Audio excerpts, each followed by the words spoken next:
Hello students, I am your science teacher Uma ma'am and today I am taking chapter 2 microorganism friends and foe with next topic disease causing microorganism in humans। तो disease जो microorganism से फैलते हैं वो हमारे humans में किस तरह से फैलते हैं। Pathogens enter our body through the air we breathe. तो यहाँ नया एक वर्ड आया पैथागॉन्स। पैथागॉन्स मीन्स क्या, जो माइक्रोऑर्गेनिजम्स है जो डिजीज़ फैलाते हैं। For example mosquitoes, right. इस तरह के जो पैथागॉन्स है वो हम जब ब्रीथ करते हैं through the air we breathe, तो वाटर वी ड्रिंक और द फूड वी ईट। तो जब हम ब्रीदिंग करते हैं या जो पानी पीते हैं या तो जो फूड खाते हैं उसके द्वारा हमारे बॉडी में वो एंटर होते हैं, राइट। मॉस्किटो काटने से या मक्खियाँ है वो फूड के ऊपर बैठती है तो उसके द्वारा वो हमारे बॉडी में एंटर होते हैं, उसमें बैठे हुए organisms, right. They can also get transmitted by direct contact with an infected person or carried through an animals। तो जो ये डिजीज़ कॉजिंग माइक्रो ऑर्गेनिज़म है वो डायरेक्ट कोई भी पर्सन इन्फेक्टेड है उसके हम कांटेक्ट में आए तो उसके द्वारा भी हमारे बॉडी में ट्रांसमिट होते हैं, राइट।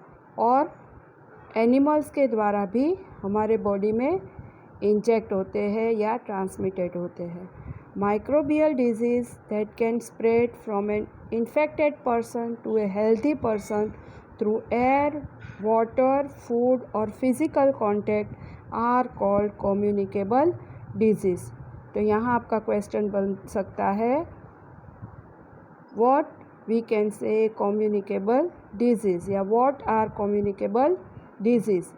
तो माइक्रोबियल डिजीज़ जो माइक्रो ऑर्गेनिज्म से फैलता है that can spread from an infected person, right. कोई एक पर्सन को हो जिसका एग्जांपल है खांसी, जुकाम, राइट, टीबी, ये सभी चीज़ें हैं।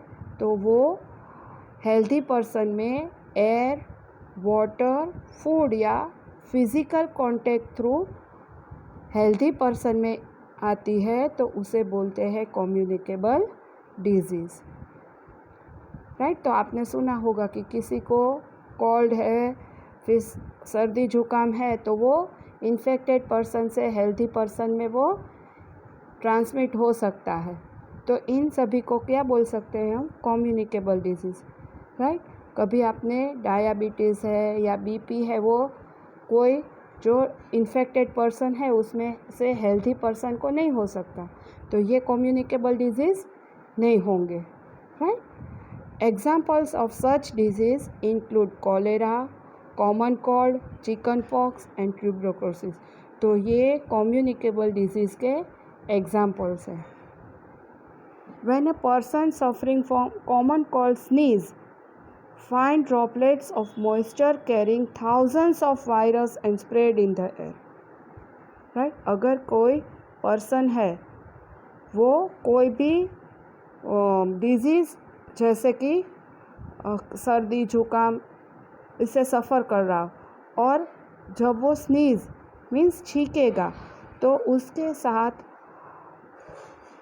थाउजेंड्स ऑफ वायरस, उसके ड्रॉपलेट्स के साथ थाउजेंड्स ऑफ वायरस एयर में स्प्रेड होंगे, राइट। अभी ही उसका एग्जाम्पल है जो अभी जो वायरस फैल रहा है, यू ऑल नो, राइट।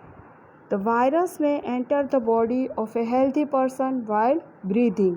तो ऐसे जो ड्रॉपलेट्स जो एयर में गए तो वो एयर इन्फेक्ट हुई और उसके पास खड़ा हुआ जो हेल्दी पर्सन है वो ब्रीदिंग में वो एयर लेगा और उसके द्वारा ये वायरस है उसके बॉडी में इंजेक्ट हो सकता है, ट्रांसमिट हो सकता है।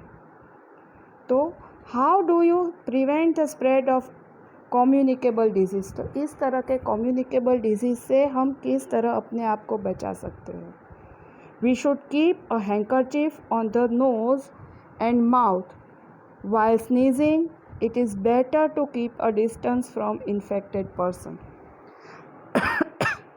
तो हम जब छींकते हैं तो हाथ में हैंकरचीफ अपने नोज़ या माउथ के पास रखनी चाहिए, और या तो ऐसे इन्फेक्टेड पर्सन से हमें डिस्टेंस रखना चाहिए. There are some insects and animals which act as carriers of disease. तो इस तरह के इंसेक्ट्स एंड एनिमल्स है जिसे जो डिजीज़ कैरी करते हैं. कैरी मीन्स जो एक पर्सन से दूसरे पर्सन तक फैलाते हैं, जिसे क्या बोलते हैं? कैरियर्स. उसका एग्जांपल है मॉस्किटो, राइट. तो एक जो डिजीज़ कॉजिंग पर्सन है उसमें वो उसे काटता है, फिर वहाँ पे वो जाने के बाद किसी हेल्दी पर्सन को जब काटेगा तो वो वायरस उसके बॉडी में भी इंजेक्ट हो सकते हैं. House fly is one such career.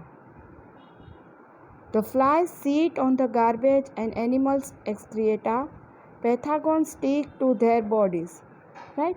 Flies है वो कचरे में या एनिमल एक्सक्रिएटाज है उसके ऊपर बैठती है, और फिर वो जाके कोई भी पर्सन, राइट, किसी के बॉडी में जाके बैठती है, तो वहाँ से वो जो माइक्रोब्स है वो उसके साथ ट्रांसमिट होंगे. मे ट्रांसफ़र द पैथागॉन्स, और ये पैथागॉन्स है वो डिजीज़ को ट्रांसफ़र करते हैं या कैरी करते हैं. When these flies sit on uncovered food, they may transfer the pathogens. Whoever eats the contaminated food is likely to get sick. तो ऐसा अनकवर्ड फूड जिसमें ये पैथागॉन्स या माइक्रोब्स बैठे होंगे, तो वो फूड कोई खाएगा तो वो सिक यानी बीमार होगा. So it is advisable to always keep food covered. तो हमेशा फूड को कवर करके रखना चाहिए. Avoid consuming uncovered items of food. Another example of a carrier is the female anopheles mosquito. यहाँ ये आप नाम याद रखोगे, female anopheles mosquito which carries the parasite of malaria. तो पैरासाइट ऑफ मलेरिया किससे फैलते हैं? तो उसका नाम है female anopheles mosquito. Another word is female Aedes mosquito. वो डेंगू वायरस को फैलाते हैं. तो यहाँ आपके 2 क्वेश्चन बन सकते हैं. How can we control the spread of malaria और डेंगू? तो इसको फैलने से हम किस तरह रोक सकते हैं? All mosquitoes breed in water, hence one should not let water collect anywhere. तो ये सभी डिजीज़ है वो मॉस्किटोज़ से फैलते हैं, और मॉस्किटो है वो अपना रिप्रोडक्शन ब्रीड वहाँ कहाँ पे करता है? वाटर में. तो वाटर को कहीं भी एक जगह पे कलेक्ट मत होने देना चाहिए, right. In coolers, tyres, flower pots etcetera. तो इन सभी जगहों पे वो इकट्ठा ना हो उसका हमें ध्यान रखना चाहिए. By keeping the surrounding clean and dry we can prevent mosquitoes from breeding.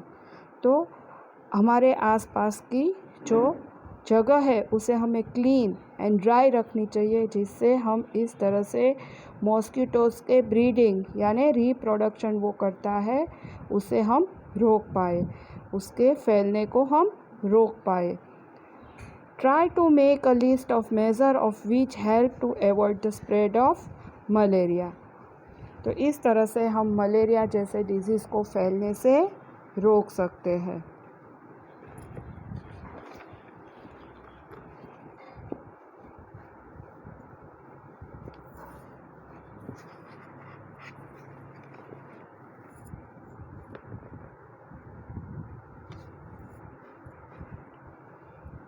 Some common human disease caused by micro organism.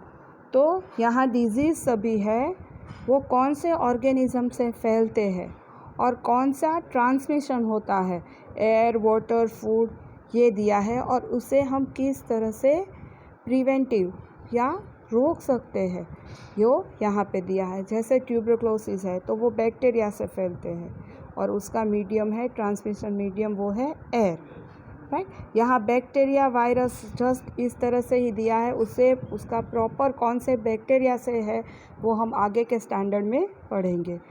Meselson है वो वायरस से और एयर थ्रू फैलते हैं।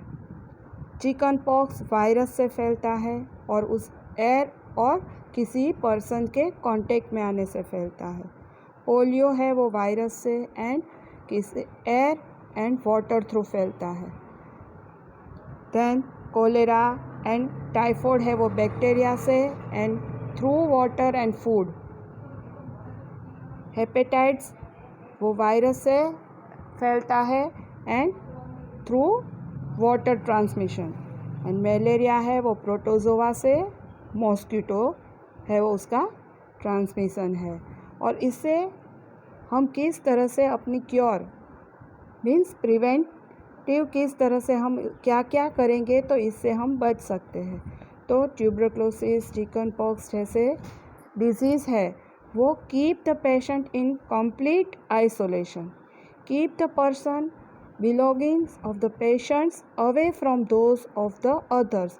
पेशेंट्स को दूसरे पर्सन से अलग रखना चाहिए और इसकी vaccination to be given a suitable age, तो इसकी वैक्सीन भी हमें मिलती है। Maintain personal hygiene and good sanitary habits, consume properly cooked food and boiled drinking water and vaccination.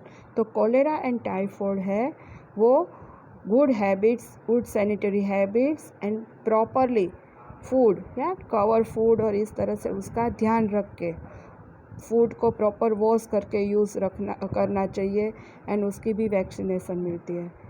Hepatitis है वो drink boiled drinking water and vaccination, तो पानी उबाल के पीना चाहिए और इसकी भी वैक्सीनेशन हो सकती है। Then malaria, use mosquito net and repellent spray insecticides and control breeding of mosquitoes by not allowing water to collect in the surrounding। हमारे आसपास कहीं भी पानी को इकट्ठा नहीं होना देना चाहिए जिसकी वजह से मॉस्किटो ब्रीडिंग है वो हम रोक पाए। some common disease affecting humans, their mode of transmission and few general methods of prevention are shown in above table. Okay, thank you students.